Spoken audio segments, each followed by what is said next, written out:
Good morning বন্ধুরা, welcome back to my channel life with রিয়াতে। আশা করি তোমরা সবাই খুব ভালো আছো। এখন গরমটা অত্যধিক পড়ে গেছে, আর এই গরমে মাছ মাংস খেতে যদিও বা ভাল লাগছে না, তবু আজ সকাল সকাল শ্বশুরমশাই একটা মিডিয়াম সাইজের রুই মাছ নিয়ে হাজির।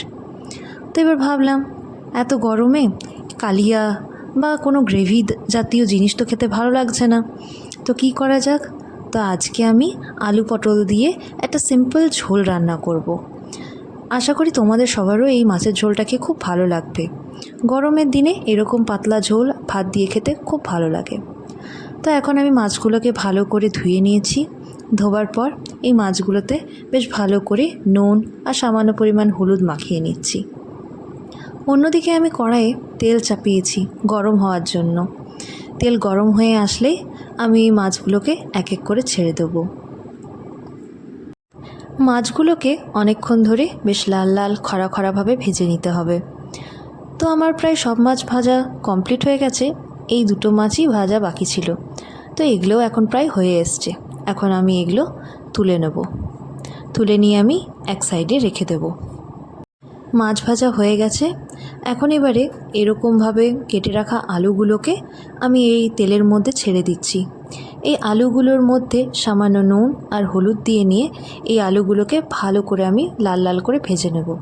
পটলগুলোও ভাজবো, তবে এগুলো একসাথে ভাজবো না, আলাদা আলাদা করে ভাজবো।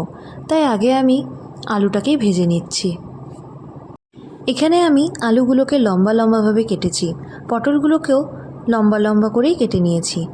অনেকে আবার মাছ বরাবর আলু কাটে, আর পটল চিংড়িতে যেরকমভাবে পটল দেওয়া হয় সেরকমভাবেও পটল কাটে। কাটার উপর কোনো কিছুই নির্ভর করে না, তোমাদের যেটা ইচ্ছা সেরকমভাবেই তোমরা কাটতে পারো। আমার এরকমভাবে ভালো লাগে, তাই আমি এরকমভাবে কেটেছি। এখন আমি এর মধ্যে সামান্য পরিমাণ হলুদ আর লবণ দিয়ে দিলাম। তারপর আবারও ভালো করে এটাকে ভেজে নেব। যতক্ষণ আলুগুলো ভালো করে ভাজা হচ্ছে ততক্ষণ আমি তোমাদের সাথে একটা কথা শেয়ার করতে চাই।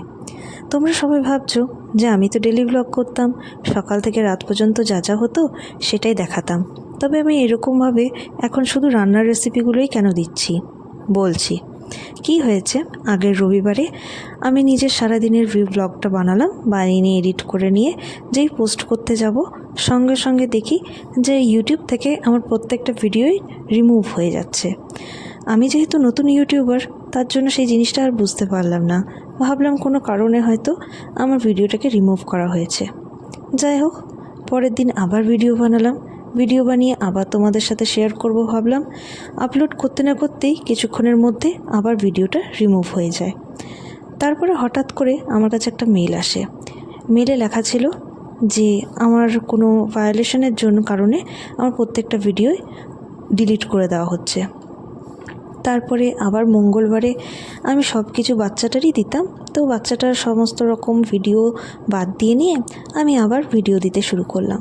দেখছি সেদিনও আমার ভিডিও আর পোস্ট হলো না। লাস্টে আমি কিছু না পেয়ে নিয়ে ভিডিওগুলোকে ভেঙে ভেঙে অর্ধেক অর্ধেক করে দিতে শুরু করলাম। শুধু রান্নারগুলোই আমার যাচ্ছিল, তাছাড়া আর যে বাদবাকি ঘরে যা যা কাজগুলো করছিলাম, যেসব ভিডিওগুলো বানাচ্ছিলাম, সেগুলো আর কিছুই যাচ্ছিল না। তো তার জন্যই ভাবলাম তো কয়েকদিন এখন এই রান্নার ভিডিওগুলোই দেখাই। তাই আপাতত কিছুদিনের জন্য আমি শুধু এই রান্নার ভিডিওগুলোই তোমাদের সাথে শেয়ার করছি। আবার আমার চ্যানেলটা যদি ঠিক হয়ে যায়, রিকভারি হয়ে যায়, তারপরে আবার তোমাদের সাথে আমি ডেলিকার ব্লগগুলোই আবার ছাড়তে শুরু করব। তো আলু ভাজা এখন হয়ে গেছে। এবার পটলগুলোতেও নুন আর হলুদ মাখিয়ে নিয়ে পটলগুলোকে এক এক করে তেলের মধ্যে ছেড়ে দিলাম। পটলগুলোকেও বেশ ভালো করে আমি ভেজে নেব। কি অদ্ভুত এক ব্যাপার হলো আমার সাথে, তাই না? রবিবার থেকে আজকে শুক্রবার হতে চললো। এতগুলো দিন ধরে ডেলি আমি ব্লগ বানালাম, কিন্তু আফসোস একটাও তোমাদের সাথে আমি শেয়ার করতে পারলাম না। কি করব আর, কী বা করা যাবে, তবুও হাল ছেড়ে দিই না। তার জন্যই আমি শুধু এই রান্নার ভিডিওগুলোই আপনাদের সাথে সব শেয়ার করে যাচ্ছি।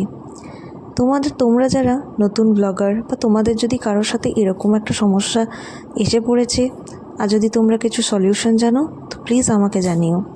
পটলগুলোকেও বেশ লাল লাল করে ভাজা হয়ে গেছে। এখন আমি এগুলোকে তুলে নেব।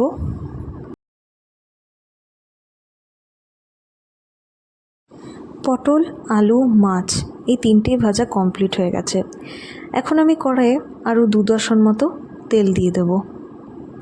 এরপরে আমি এর মধ্যে কিছুটা পাঁচফোড়ন মিশিয়ে দিলাম, তারপরে একটা শুকনো লঙ্কাও দিয়ে দিলাম, এরপরে একটা তেজপাতা এরকমভাবে কাঁচির সাহায্যে কেটে নিয়ে হাফ হাফ করে নিয়ে এই গরম তেলের মধ্যে তেজপাতাটা ছেড়ে দিলাম। অন্যদিকে আমি মিক্সিতে একটা বড় পেঁয়াজের অর্ধেকটা মতো পেঁয়াজ, 5-7 কোয়া রসুন আর অল্প পরিমাণ মতো আদা আর সাথে 4-5টা কাঁচা লঙ্কা নিয়ে সেটার একটা পেস্ট বানিয়ে নিয়েছিলাম। আর এখন সেই পেস্টটাই এই তেলের মধ্যে আমি দিয়ে দিলাম। এরপর এই পেস্টটাকে বেশ ভালো করে নাড়িয়ে চাড়িয়ে নিয়ে আমি এই মশলাটাকে ভালো করে কষে নেব। যতক্ষণ না এই মশলার মধ্যে থেকে আদা, পেঁয়াজ, রসুনের কাঁচা গন্ধটা চলে যায় ততক্ষণ এই মশলাটাকে বেশ ভালো করে আমি কষিয়ে নেব। মশলা ভাজা এখনও কমপ্লিট হয়নি, তবুও তোমরা এখানে কিন্তু দেখতে পাবে যে কেমন মশলার গা থেকে তেল ছেড়ে ছেড়ে আসছে। এখন আরও কিন্তু মশলাটাকে ভালো করে ভাজতে হবে। অন্যদিকে আলু, পটল আর মাছ ভেজে রাখা আছে, আর এদিকে মশলা ভাজা চলছে। এই সময় আমি কিন্তু কোনো রকম শুকনো গুঁড়ো মশলা ব্যবহার করিনি, শুধুমাত্র পেঁয়াজ, আদা, রসুনটাকে আমি ভালো করে ভেজে নিচ্ছি। মশলা প্রায় ভাজা ভাজা হয়ে গেলে এরপর এর মধ্যে আমি একে একে শুকনো গুঁড়ো মশলা দিয়ে দেবো।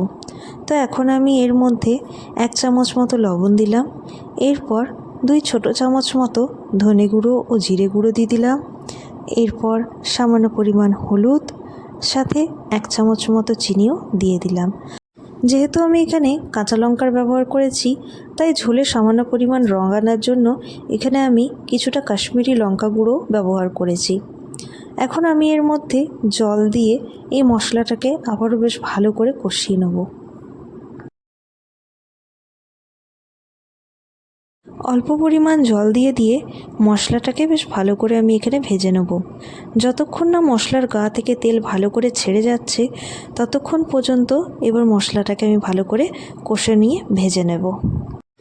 একবার মশলা ভালো করে ভাজা হয়ে গেলে এরপর এর মধ্যে সেই ভেজে রাখা আলুগুলোকেও দিয়ে দেবো। এই সময় কিন্তু আমি মাছ বা পটল কোনোটাই দেবো না, শুধুমাত্র আলুগুলো এর মধ্যে দিয়ে দিলাম। এরপর আলু সহিত এই মশলাটাকে আবারও ভালো করে নাড়িয়ে চাড়িয়ে কষে নেব। এরপর এর মধ্যে আমি 2 কাপ মতো জল দিয়ে দিলাম এবং এর মধ্যে আলুগুলোকে ভালো করে সেদ্ধ হওয়ার জন্য ছেড়ে দিলাম।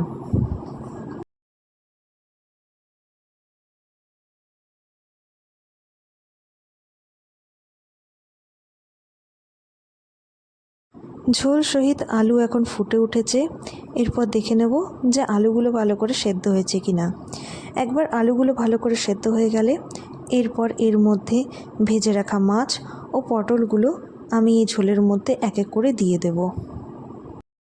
মাছ ও পটল দেওয়ার পর আরও একবার ঝোলটাকে ভালো করে আমি ফুটতে দেব।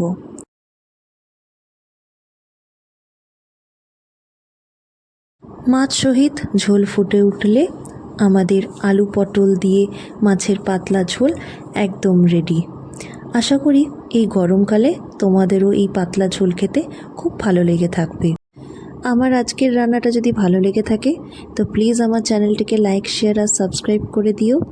আর আরও এরকম ঘরোয়া রান্না পাওয়ার জন্য সাবস্ক্রাইবের পাশে থাকা বেল আইকনটিকে দাবিয়ে দিও।